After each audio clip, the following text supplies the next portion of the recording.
औरत को अपनी सीट पर एक हाई स्कूल की लड़की का अपने टीचर को लिखा गया लव लेटर मिला। उसके आखिर में लिखा था कि अगर आज रात तक टीचर उससे मिलने नहीं आए तो वो अपनी जान दे देगी। इस हाई स्कूल की लड़की की जान बचाने के लिए उस औरत ने हर जगह पूछताछ की और लेटर में लिखे उस टीचर को ढूंढ निकाला। उसने उसे मामले की गंभीरता समझाई और बहुत घबराहट में दोनों उसे ढूंढने निकल पड़े। जल्द ही उन्हें उस लड़की का घर मिल गया, पर जब जैक चुपके से घर में घुसा तो उसने देखा कि अंदर वो स्टूडेंट नहीं बल्कि दो नंगे बड़े लोग बैठे थे। वो घबरा गया और भूल ही गया कि आंगन में एक गार्ड कुत्ता भी बंधा है और बाहर मदद के लिए खड़ी एनी भी कुत्ते का ध्यान भटकाने के लिए समय पर बर्गर नहीं फेंक पाई। असल में दोनों गलत जगह आ गए थे। ये ओशन की माँ का घर नहीं था। एनी को बुरा लगा तो उसने कार चलाने की जिम्मेदारी ले ली और फार्मेसी जाकर जैक के लिए दवा भी लाई। 1700।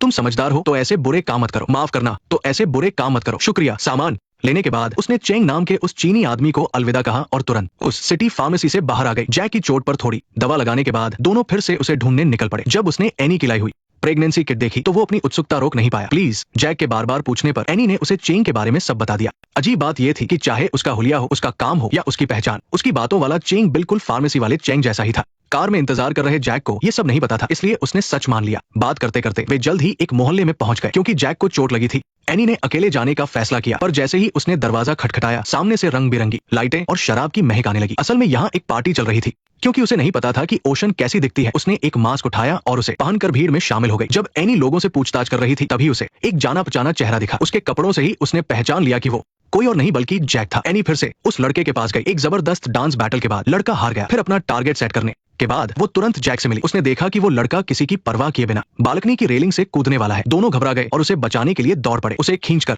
वापस लाने के बाद वो उसे बाथरूम में ले गए, पर उन्होंने देखा कि ये वो ओशन नहीं है जिसे वो ढूंढ रहे थे, बल्कि एक नशे में धुत लड़का है जिसने लड़कियों के कपड़े पहने हैं। उस लड़के ने तुरंत जैक को अपने टीचर के रूप में पहचान लिया। फिर भी उसका रवैया बहुत ही बदतमीज था। उसकी बातों में टीचर के लिए कोई इज्जत नहीं थी और वो जैक के पढ़ाने के तरीके पर भी सवाल उठा रहा था। एनी को इन बातों से कोई फर्क नहीं पड़ रहा था। वो बस ये जानना चाहती थी कि असली ओशन कहाँ है। लड़के से उन्हें पता चला कि ये सच में ओशन की माँ का ही घर है। बस पिछले महीने से जब से उसकी माँ काम से बाहर गई है, तब से ये जगह इन स्टूडेंट्स के लिए पार्टी करने का अड्डा बन गई है। बदकिस्मती से ओशन जो कभी कोई पार्टी मिस नहीं करती थी, उसे अभी अभी उसके पिता आकर ले गए हैं। क्या उसका कोई पिता भी है? तुम कैसे सोच सकते हो कि वो मर गया? उसे छोड़ दिया। स्कूल के पास उसका 100 नंबर क्यों नहीं है? मेरी माँ स्कूल की लिस्ट में नहीं है। मुझे बस 1 घंटे का पता है। क्या तुम्हें लगता है कि ये कोई हादसा था? सर, मैं बस आपको बताना चाहता हूँ कि हम आपको कैसे ढूंढेंगे। तुम्हारे पेरेंट्स। रुको, उसे बोलने दो। आखिर वो है कहाँ? एनी ने जैक की डांट के बीच में टोकते हुए बात को फिर से ओशन को ढूंढने पर ला दिया। लड़के से एड्रेस मिलने के बाद जैसे ही दोनों फिर से निकलने वाले थे, पीछे से उस लड़के ने उन्हें रोक लिया। उसने कहा कि उसे ओशन का एक राज पता है, ये जानने के लिए कि क्या इस लव लेटर के पीछे कोई और भी राज है। दोनों उसके पीछे पीछे बेसमेंट में आ गए। उन्होंने जरा भी सावधानी नहीं बरती और ना ही उन्हें लड़के के इरादों पर कोई शक हुआ। आओ ओशन, अंदर आओ, अंदर आओ। शिट,